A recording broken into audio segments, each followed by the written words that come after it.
Surabaya Pitono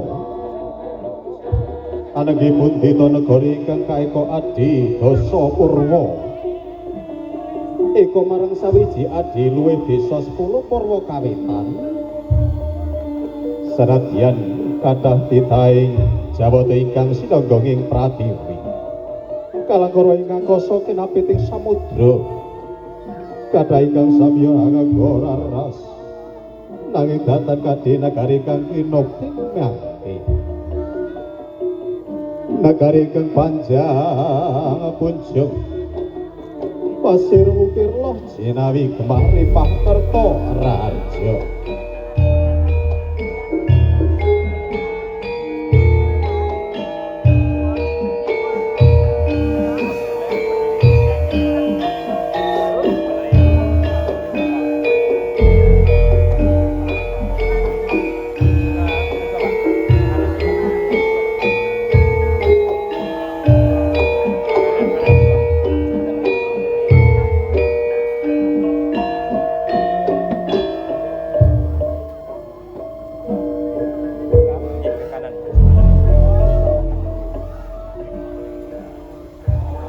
Nagari kang panjang punjung pasir wukir loh jinawi kemari Pakerto Raharja. Panjang dawa pocapane punjung luhur kawibawane pasir samudra ukir gunung dener garing ngungkurke pagunungan ngerengke ing pasabenan nengenaken banawi ngayunaken Bandara Gedhe. Loh tulus ingkang sarwa tinandha jinawi murah kang sarwa tinuku gemah kang lumaku dagang. Renten lan dalutan ana kendhate lebetan ana sangyaning dalan. Negari tuk sari hadining rat ingkang gemah ripah loh jinawi ingkang pung pangarsani panjenenganipun Bapak Sukirna. Nagari kang tansah nengenaken mring raos ingkang tansah mujudaken syukur mring Gusti kang Maha Memirah. Gusti kang tansah paring kanugrahan.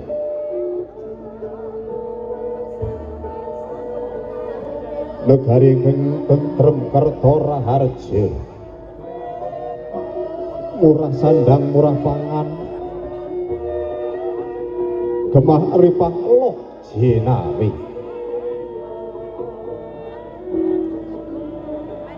Negari ingkang hanyanding ing kamulyan, hanyanding ing kaberkahan.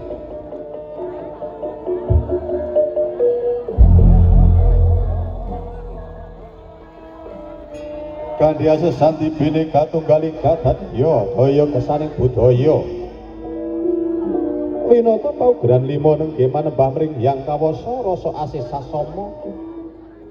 Kekadangan sami bangsa sarasehan srana kang wicaksana kinayuh hangayuh adil lan pramarta.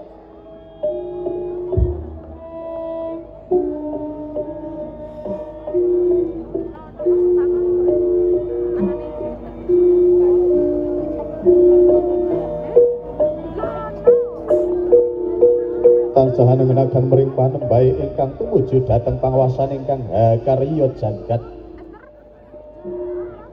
Tresna bangsa adhedhasar rasa kamanungsan wiwih tepa salira. Tebih saking raos cecungkrah tansah bolong gelenging tekad murid kasantosaning nagari Tuksari hadining rat. Sang mugawis ingkang dadya putusaning pranata adhedhasar kawicaksanan. Saha mupakating panemu. Lumadine marang bebrayan bisa warata kanthi adil manut kendel tepising pelelabuhan lan pepangkatane.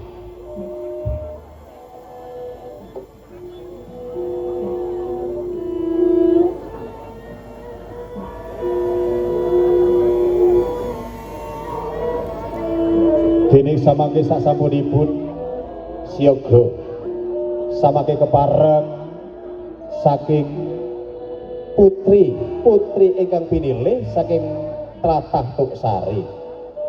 Hangaturaken wujudipun Krendhi Pratala ingkang isinipun wonten toya Perwitasari ingkang mijil saking padegahan ingkang mapan wonten ing Tuksari. ing samangke katuraken dhateng Bapak Kepala Dusun lan salajengipun katuraken dhateng Bapak Kepala Desa saperlu samangke kasek dhateng Kandaga ingkang sampun samekta.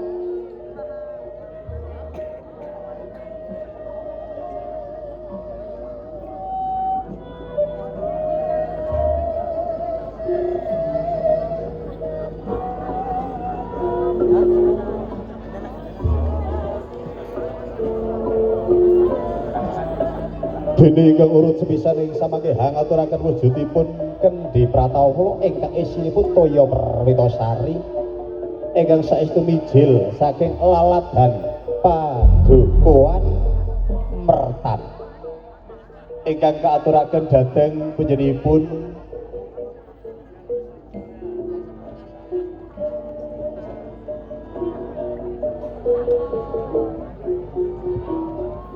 dhateng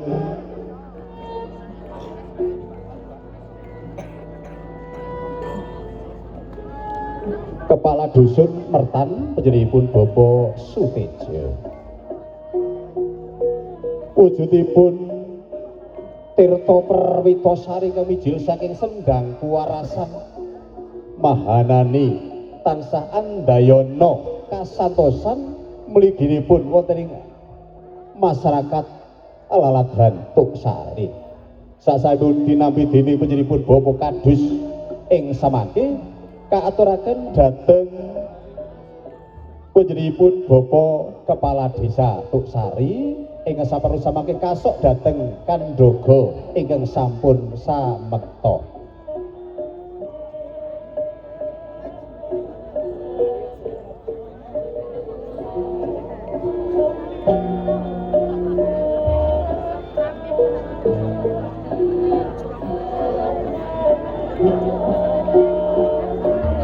Katur dhateng Bapak Kepala Desa Bapak Lurah nggih. Samangke ingkang ngasok wonten ing Kandaga nggih panjenenganipun Bapak Lurah.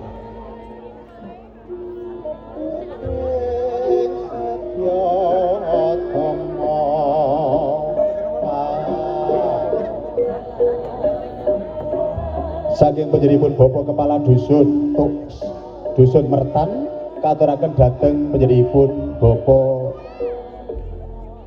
Pangarsa Praja Tlatah Tuksari Bapak Sukirna kasok dhateng Kandaga Kencana ingkang sampun samekta. Mijilipun Kendhi Pratala kanthi Tirta Perwitasari kang mijil saking Sendang Kuwarasan saestu mahanani ing samangke warga masyarakat Tuksari saged tansah hanyanding kabagas kuwarasan. Dening samangke panjenenganipun putri Tuksari ingkang hangasta Kendhi Pratala wangsul wonten ing papan ingkang samekta. Kalajengaken hangaturaken wujudipun Kendhi Pratala saking Dekahan Sangkon Tuksari. Katuraken dhateng Bapak Kepala Dusun Sangkon Bapak Imam Ma'arif. Dinampi dening panjenenganipun Bapak Imam Ma'arif kinarya Kepala Dusun Sangkon. Wujudipun Kendhi Pratala ingkang isinipun wonten Tirta Perwitasari ingkang mijil saking Sendang Kasuburan ingkang samangke katuraken dhateng Bapak Pangarsa Praja Bapak Sukirna. Sendang Kasuburan ingkang samangke katuraken dhateng panjenenganipun Bapak Sukirna kinarya pralambita pralambang piling samangke bumi merdika, bumi Tuksari saged dados bumi ingkang subur makmur, gemah ripah loh jinawi. Punapa ingkang tinandur, punapa ingkang katitipaken wonten ing saklumahing bumi saged tuwuh werdi dadi. Sasampun mungkas wonten ing Kandaga Kencana ing samangke kalajengaken mijil saking sendang kabecikan ingkang mapan wonten ing Dumangan ingkang kaaturaken dhateng Ibu kados Dumangan Ibu Silvia Maharani. Tinampi dening panjenenganipun Ibu Silvia Maharani ing samangke katur dhateng Bapak Pangarsa Praja panjenenganipun Bapak Lurah Sukirna. Wujudipun Tirta Perwitasari kemijil saking sendang kabecikan Mahanani. Masyarakat Tuksari ing samangke tansah becik sarwa sarwinipun, tansah ngugemi paugeраning agama tumindak ingkang becik ala tanpa guna ing samangke kanthi asanti sapa nandur bakal ngunduh nandur becik tukul becik nandur ala tukul ala. Sasampunipun tinampi kasok dhateng Kendhaga Kencana kalajengaken mijil saking sendang katentreman ingkang mijil laladan padekahan bugel. Katur dhateng Bapak Kadus Bugel Bapak Setiono.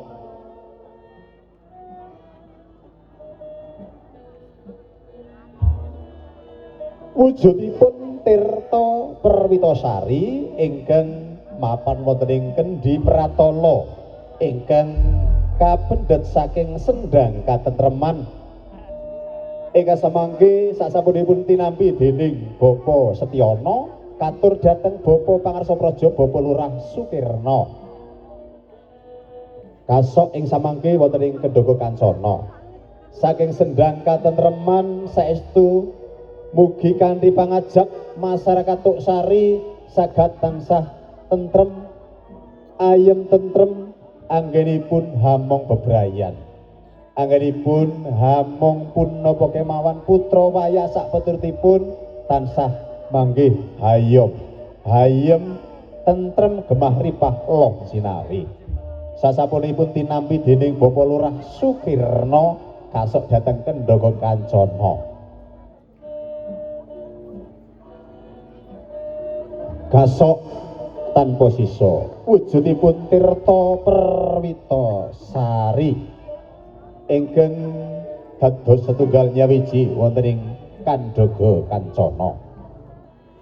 Sasampunipun paripurna saking Bapak Kepala Dusun Bugel kalajengaken ingkang pungkasan mijil saking sendang kamulyan ingkang mapan wonten ing laladan Ngadi Gunung ing samangke katur dhateng Bapak Kepala Dusun Ngadi Gunung Bapak Johan.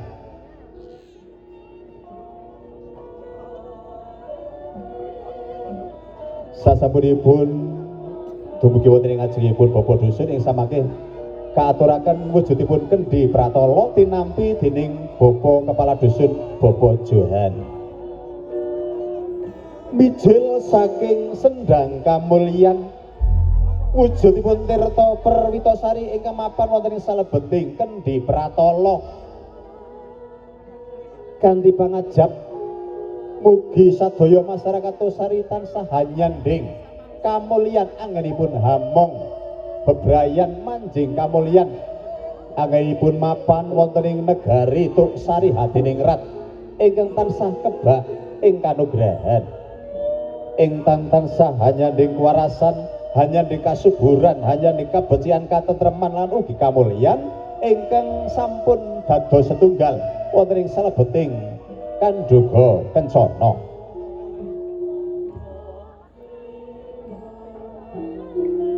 Sasampunipun dados setunggal Panca Tirta utawi gangsal toya ingkang sampun kakempalaken wonten ing sebeting Kendhaga Kencana ing samangke kaparaga kepareng tumuli wonten tumuju wonten ing papan ingkang sampun samekta dene para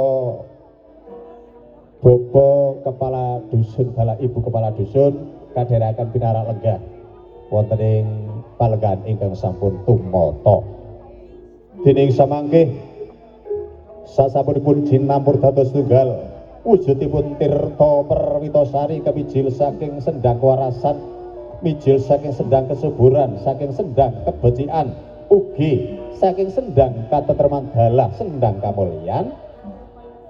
Saderengipun adicara prosesi bersih bumi Desa Tuksari kapurwakan dening penyipun Bapak Lurah Sukirno linangkung ing samangke setunggalipun paraga ingkang manunggal nyawiji saking putri-putri Tuksari ingkang kepareng samangke badhe ngaturaken wujudipun tari bedhaya wirya tirta sari, wujudipun panyuwun dhateng Gusti Kang Maha Kawasa mugi Desa Tuksari ing samangke tansah dados desa ingkang gemah ripah loh jinawi ayem tentrem kerta raharja.